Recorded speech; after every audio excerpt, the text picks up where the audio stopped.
Chlast jsem samozřejmě znala, myslím si, že to je naprosto kultovní film. To je vlastne jeden z mojich najobľúbenejších filmov. Ma to zaujímalo, ako by to vyzeralo v tomto kontexte po slovenskom. Zároveň, že to je dámske obsadenie. Po dlhej dobe to je film, kde sú 4 hlavné ženské postavy, čo sa tak často nevidí.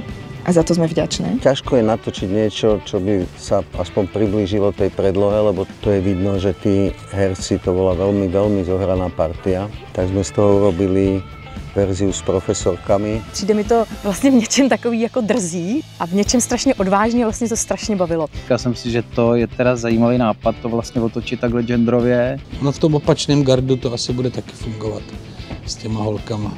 Vaříme!